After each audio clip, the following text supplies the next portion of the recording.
Daniel Riolo qui se lâche sur Kylian Mbappé, un rebondissement dans l'affaire Pernod Ricard PSG. Les supporters de l'OM vont pouvoir reboire tranquillement leur boisson préférée et l'émotion intense de Cristiano Ronaldo qui écrit encore un peu plus sa légende dans le foot.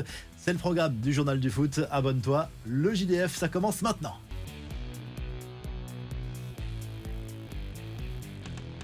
Match de rentrée pour les Bleus au Parc des Princes après un Euro achevé en demi-finale cet été en Allemagne contre l'Espagne. Les joueurs de Didier Deschamps sont en quête de certitude et pensent déjà au Mondial 2026. Les Bleus qui affrontent l'Italie ce vendredi soir 20h45 lors de la première journée de la Ligue des Nations. On jette un coup d'œil sur la compo probable de Didier Deschamps devant Maignan, une défense à 4 avec Saliba, Upamecano dans l'axe, Klose et Théo Hernandez dans les couloirs, Kanté, Fofana au milieu de terrain probablement dans un possible 4-2-3-1, les 4 offensifs, Barcola à gauche, Kolo Muani à droite a priori, Michael Olise dans un rôle plus libre et Kylian Mbappé normalement en pointe. A priori, Antoine Griezmann sera donc sur le banc face à la Squadra Azzurra. Didier Deschamps a prévenu d'ailleurs en conférence de presse qu'il allait confier un rôle différent aux joueurs de l'Atlético Madrid. Il jouera peut-être moins, mais reste un taulier du vestiaire et sera sans doute là dans les grands matchs. Kylian Mbappé, lui, a pris cher. Daniel Riolo,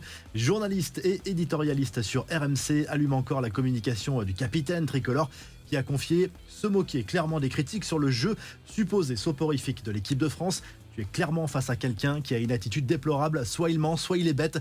Il ne peut pas dire qu'il se moque de ce que pensent les gens, ou alors ça veut dire que tu n'as pas compris ce qui se passe autour de toi, ce que je ne crois pas. Si tu dis ça, arrête de jouer au foot parce que le stade est rempli de gens qui viennent pour avoir des émotions. Le message est passé. L'actu de l'OM dans ce journal du foot à présent avec un rebondissement dans l'affaire Pernod Ricard. Le PSG avait annoncé lundi la signature d'un partenariat de 4 ans avec la marque historiquement basée dans la région marseillaise. On en a beaucoup parlé, cela a provoqué un tollé à Marseille finalement. Rétropédalage, la marque a indiqué qu'elle renonçait à sponsoriser le grand rival historique de l'OM.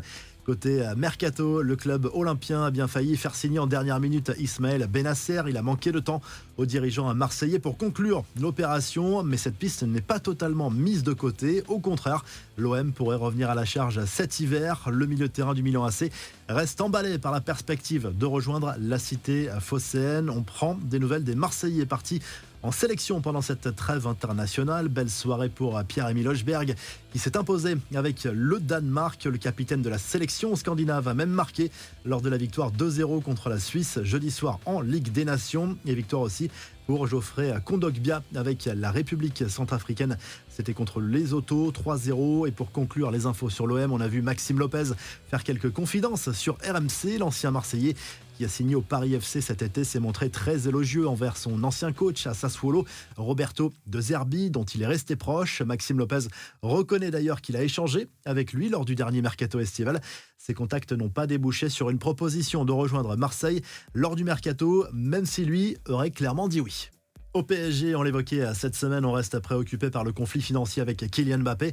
En conf de presse, le capitaine des Bleus a été interrogé sur son grand retour au Parc des Princes dans un contexte étrange, mais il n'a pas l'air très inquiet à propos de ses retrouvailles avec les supporters parisiens.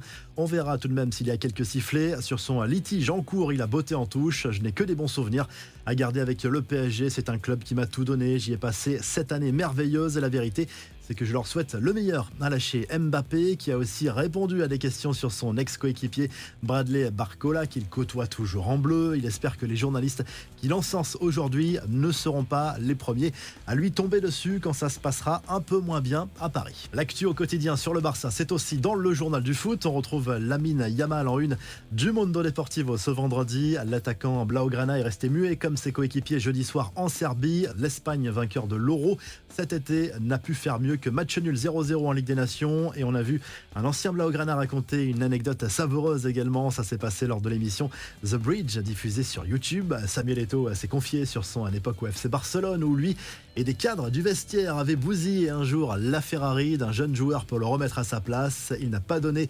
l'identité du joueur concerné, mais il répondait à une question sur la mentalité des joueurs d'aujourd'hui et peut-être un manque de respect chez certains jeunes par rapport aux cadres.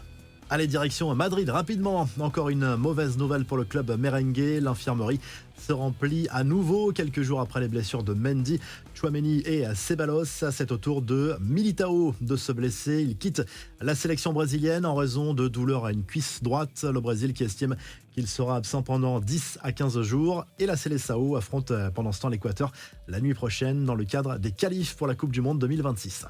Les autres infos à retenir, la presse argentine salue la victoire de l'Albi Céleste 3-0 contre le Chili. C'était la nuit dernière à l'image du quotidien Olé. Les champions du monde n'ont pas tremblé, même sans Messi. But signé McAllister, Alvarez et Dybala. Le stade monumental qui a rendu un vibrant hommage également à Ángel Di María qui a pris sa retraite internationale après le sacre lors de la Copa América aux États-Unis cet été. Les Argentins sont largement en tête de ces qualifs du mondial 2026 dans la zone Am Sud. Ce match-là ne servait pas à grand-chose, mais on t'en parle quand même parce que c'est un petit événement. Saint-Marin a gagné un match. Si, c'était jeudi soir 1-0 contre le Liechtenstein. Ça faisait 20 ans que ce micro-État n'avait pas connu la saveur de la victoire. Enfin, la presse portugaise rend hommage également à Cristiano Ronaldo. Vibrant hommage parce que CR7 vient d'atteindre la barre hallucinante des 900 buts inscrits en carrière, en club comme en sélection. Cette fois, il a marqué avec le Portugal face à la Croatie en Ligue des Nations. Il était très ému après le match, ça représente beaucoup. C'est un chiffre que je souhaitais atteindre depuis longtemps. Je savais que j'atteindrais ce chiffre. Je ne bats pas les records, ce sont les records qui me hantent. À lâcher Cristiano Ronaldo, on te laisse justement avec l'émotion du Portugais juste après son but. Abonne-toi et à très vite pour un nouveau journal du foot.